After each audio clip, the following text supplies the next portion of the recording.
du ciel et de la terre, dirige et sanctifie, conduis et gouverne aujourd'hui nos cœurs et nos corps, nos pensées, nos paroles et nos actes.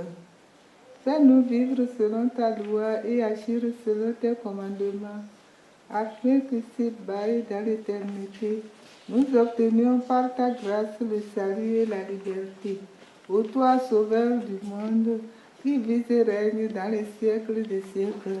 Amen. Notre secours est dans le nom du Père du ciel et de la terre.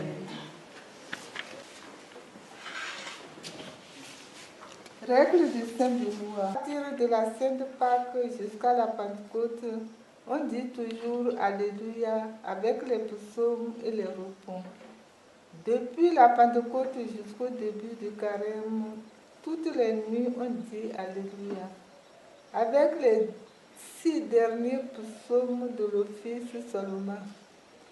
Tous les dimanches, sauf pendant le carême, on dit Alléluia avec les cantiques des vigiles. Et aussi à l'autre, prime, tierce, sexte et nonne. Mais on dit les vêpres avec antienne. On ne dit jamais Alléluia avec les repos, sauf de Pâques à la Pentecôte. Quelle année ça a été fondé? En 1960.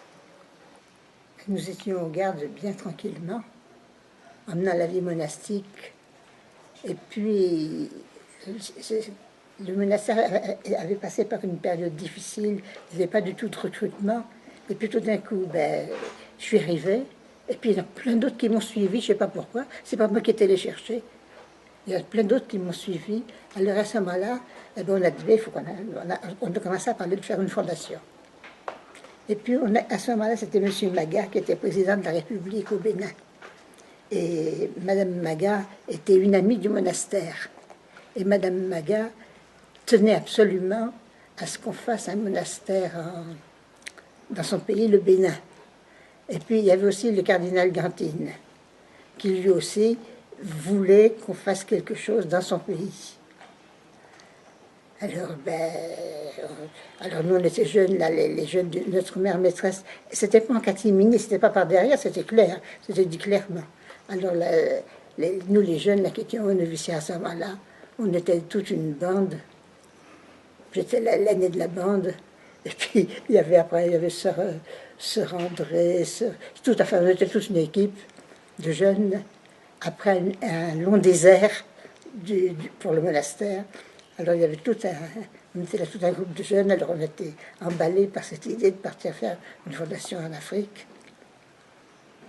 Alors, c'est comme ça qu'on s'est mis en route. Ça, je suis rentrée au garde en 1952. En 1952, je suis rentrée au garde en 1952.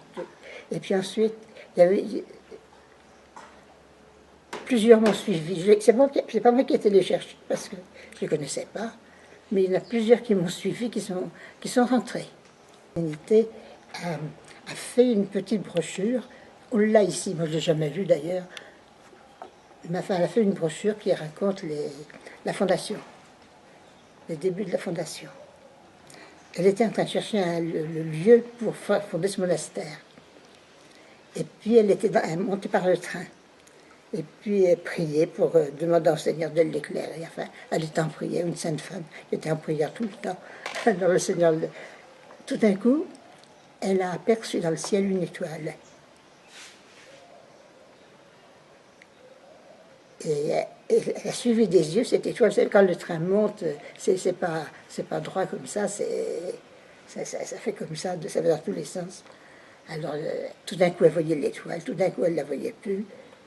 Enfin, elle a suivi cette étoile jusqu'au bout.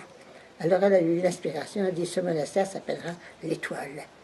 Mais il aurait peut-être pris ce nom quand même, parce qu'il y avait quand même un monastère cistercien du XIIe siècle, qui était le monastère de l'Étoile, et qui n'existait plus. Alors elle avait dit, on fera revivre ce monastère de l'Étoile. C'est ce vieux monastère qui est... Je suis allée voir le terrain, là où était ce monastère de l'Étoile. du côté de Poitiers, par là-bas. Il y a encore des traces, mais il n'y a plus personne. Mais il y avait quand même quelqu'un. On l'a perdu de vue, maintenant on a arrêté de... Parce que quand il s'agit d'écrire... Hein, alors, quelqu'un qui s'intéressait beaucoup à ce monastère de l'Étoile, qui aurait voulu le faire revivre.